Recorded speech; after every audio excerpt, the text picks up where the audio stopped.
Hello everyone, welcome to शिक्षक prep. आप जानते हैं आज 10th मार्च है और एमपी टेट का शिफ्ट फर्स्ट का एग्जामिनेशन कंप्लीट हो चुका है। अभी जो एग्ज़ाम चल रहे हैं फ्रेंड्स वो वर्ग 1 के चल रहे हैं, ठीक है। तो आज फर्स्ट शिफ्ट का एग्ज़ाम कंप्लीट हो चुका है। तो इस वीडियो में हम देखने वाले हैं कि आज आपसे किस तरह के क्वेश्चन पूछे गए हैं। तो चलिए स्टार्ट करते हैं। सबसे पहला क्वेश्चन देखिए, वह खाना खाकर सो गया, इस वाक्य में कौन सी क्रिया है। तो देखिए फ्रेंड्स, इस वाक्य में क्रिया होगी पूर्वकालिक, ठीक है। वह खाना खाकर सो गया, पूर्वकालिक क्रिया। नेक्स्ट क्वेश्चन देखते हैं, विसर्ग संधि में किसका मेल होता है। तो विसर्ग संधि के साथ हमेशा स्वर या व्यंजन का मेल होता है, ठीक है। अगर किसी भी शब्द में आपको ऐसे विसर्ग लगे हुए दिख जाए ना, दो बिंदु होते हैं, तो उसमें क्या होती है, विसर्ग संधि होती है। नेक्स्ट क्वेश्चन देखते हैं, सूर्य का पर्यायवाची शब्द है। देखिए आपके सामने वहाँ पर 4 ऑप्शंस रहते हैं और आपको एक ऑप्शन उसमें से चूज़ करना होता है जो भी आपको सही लगता है आपके अकॉर्डिंग, ठीक है। तो सूर्य का पर्यायवाची आपको चूज़ करना है, तो इसके लिए आपने सूर्य के पर्यायवाची याद करने पड़ेंगे, ठीक है। यहाँ पर मैंने 4 पर्यायवाची लिखे हैं, देखिए, दिनकर, रवि, भास्कर और प्रभाकर, ये सूर्य के पर्यायवाची हैं। नेक्स्ट क्वेश्चन देखिए, शोषक का विलोम शब्द बताइए। तो शोषक का विलोम शब्द होता है पोषक, ठीक है। चलिए नेक्स्ट क्वेश्चन, चुनाव में कौन सा प्रत्यय प्रयुक्त हुआ है। चुनाव, देखिए चुनाव में प्रत्यय हुआ है यूज आव प्रत्यय, ठीक है। चुन धन आव इक्वल टू चुनाव, तो ये यहाँ पर प्रत्यय है। और मैंने आपको उपसर्ग और प्रत्यय पढ़ाया हुआ था फ्रेंड्स। प्रत्यय मैंने बताया था जो पीछे लगता है यानी कि लास्ट में लगता है वो प्रत्यय है, और जो आगे लगता है यानी कि शुरुआत में, स्टार्टिंग में, वो आपका उपसर्ग होता है, ठीक है। उपसर्ग और प्रत्यय के नोट्स भी आई थिंक मैंने टेलीग्राम पर शेयर किए थे। आप लोग टेलीग्राम ग्रुप को ज्वाइन कर लीजिए। अगर टेलीग्राम का लिंक आपको नहीं मिलता है तो कमेंट कीजिए, मैं आपको लिंक प्रोवाइड करवा दूंगी। और फ्रेंड्स आप जानते हैं मेरे पास जितने भी नोट्स रहते हैं मैं टेलीग्राम पर आपको शेयर करती रहती हूँ। और अभी हमने स्टार्ट किया है अपकमिंग सीटेट की प्रिपरेशन, जो कि आपका जुलाई में होने की पूरी पॉसिबिलिटीज़ हैं, ठीक है। तो वहाँ पर मैं आपकी पर डे एक यूट्यूब पर क्लास आएगी, साथ में उस क्लास के जो नोट्स रहेंगे वो PDF फॉर्म में आपको टेलीग्राम पर मिलते रहेंगे। इसलिए आप इस चैनल से ज़रूर से जुड़ जाइएगा। अगर आप चैनल पर नए हैं तो चैनल को सब्सक्राइब कर लीजिएगा और वीडियो को एंड तक देखिएगा फ्रेंड्स। आपको आज समझ आएगा कि किस तरह के क्वेश्चन आपसे पूछे जा रहे हैं, ठीक है। चलिए देख लेते हैं नेक्स्ट क्वेश्चन, जिसकी लाठी उसकी भैंस, इसका क्या अर्थ है। तो इसका अर्थ है फ्रेंड्स, शक्तिशाली का बोलबाला होता है, ठीक है। चलिए नेक्स्ट क्वेश्चन, दक्षिणी भारत हिंदी प्रचार सभा का मुख्यालय कहाँ पर स्थित है। तो इसका मुख्यालय है फ्रेंड्स चेन्नई में। नेक्स्ट क्वेश्चन देखेंगे, मध्य प्रदेश की ऊर्जा राजधानी कौन सी है। तो वो है friends Singrauli. Next question, Madhya Pradesh में सबसे पहले नगर पालिका कहाँ स्थापित की गई थी। तो वो की गई थी फ्रेंड्स दतिया में, ठीक है। ये सारे नाम आपको याद रखने पड़ेंगे as it is. Next question, Vidisha किस नदी के तट पर स्थित है। तो जो विदिशा है फ्रेंड्स वो बेतवा नदी के तट पर स्थित है।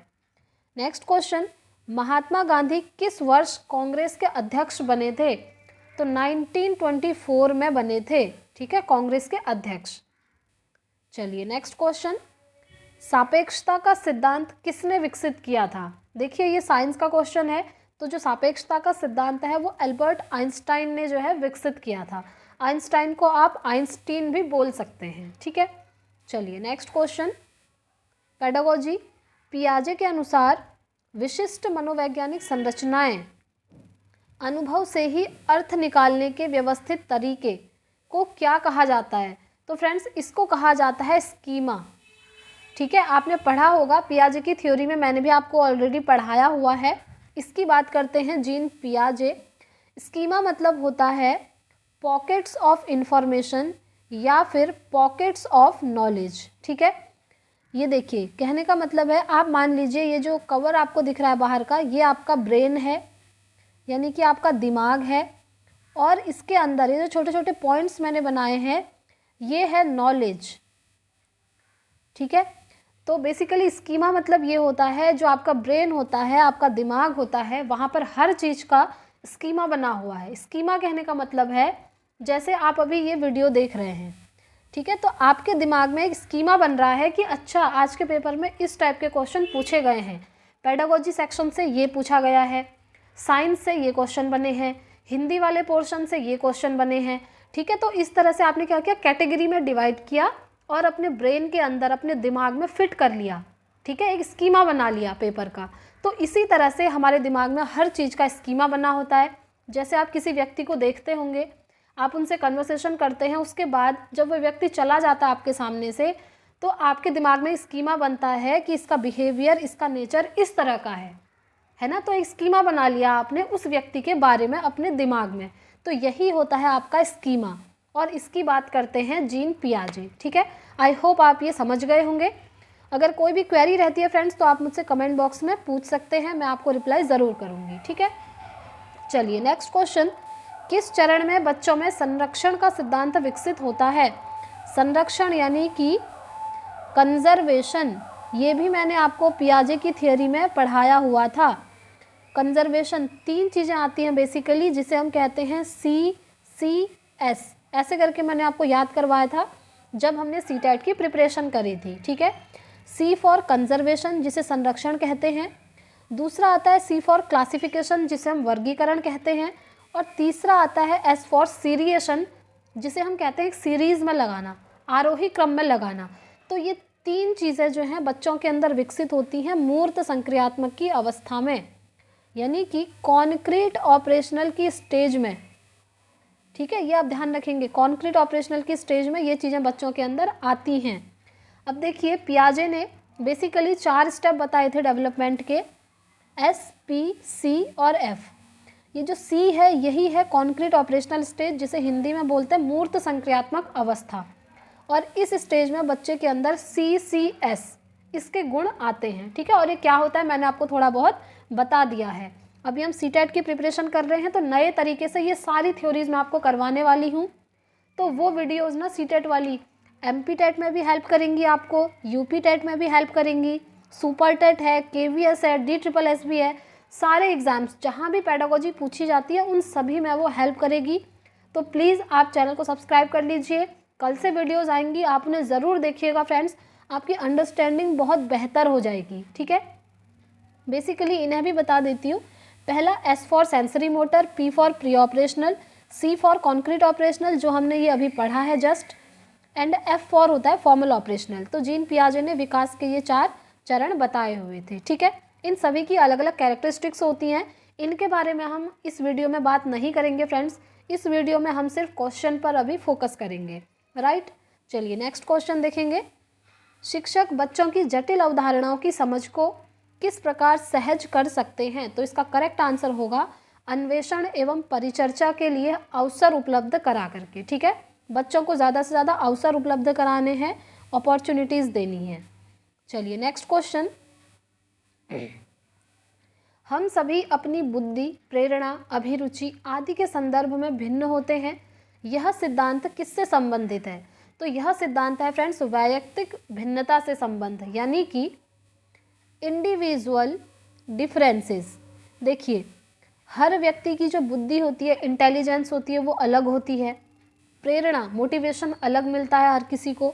अभिरुचि, एप्टीट्यूड, एटीट्यूड, ये सब हर व्यक्ति का अलग होता है ना। तो ये चीज़ें कहाँ आएंगी? इंडिविजुअल डिफरेंस में, यानी कि हर व्यक्ति की आइडेंटिटी अलग होती है। जैसे अभी आप लोग वीडियो देख रहे हैं इतने सारे लोग, तो हर किसी की आइडेंटिटी अलग होगी, हर किसी की इंटेलिजेंस पावर अलग होगी, हर किसी के अंदर क्रिएटिविटी अलग तरीके की होगी, किसी के अंदर हो सकता है कम हो, किसी के अंदर ज़्यादा हो। मतलब कहीं ना कहीं किसी ना किसी तरीके से हर व्यक्ति अलग अलग होता है। यहाँ तक कि जो ट्विन्स होते हैं ना फ्रेंड्स, वो भी कभी एक जैसे नहीं हो सकते। हम कहते हैं कि ये ट्विन्स हैं देखो, तो हमें लगता है कि ये ट्विन्स एकदम सेम है, बट ऐसा नहीं होता है। ये भी आप ध्यान रखिएगा, जो ट्विन्स होते हैं ना वो भी कभी एक जैसे नहीं होते हैं। 100% चीज़ें दुनिया में किसी की भी किसी से मैच नहीं करती हैं, ठीक है। फिर चाहे वो आइडेंटिकल ट्विन्स हों या फिर फ्रैटर्नल ट्विन्स हों। देखिए अब ये होते क्या है वो भी थोड़ा समझ लो। ट्विन्स 2 प्रकार के होते हैं, आइडेंटिकल होते हैं और एक फ्रैटर्नल ट्विन्स होते हैं। जो आइडेंटिकल ट्विन्स होते हैं ना वो सेम होते हैं, मतलब अगर लड़का लड़का लड़का है तो लड़का ही होगा, ठीक है, यानी कि सेम सेक्स होगा, तो आइडेंटिकल ट्विन्स। और जो फ्रेटर्नल ट्विंस होते हैं वो लड़का लड़की भी हो सकते हैं, यानी कि डिफरेंट सेक्स वाले भी हो सकते हैं।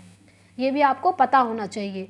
ये मोनोजाइगोट के थ्रू होते हैं एंड इसमें डाइजाइगोटिक के थ्रू होता है। ठीक है, चलिए अभी इतना डिटेल में नहीं जाएंगे, फिर भी थोड़ा बहुत आपको पता रहना चाहिए, इसलिए मैंने एक्सप्लेन कर दिया। नेक्स्ट क्वेश्चन देखिए, एक समावेशी कक्षा में किसी शिक्षिका की सबसे महत्वपूर्ण भूमिका क्या है?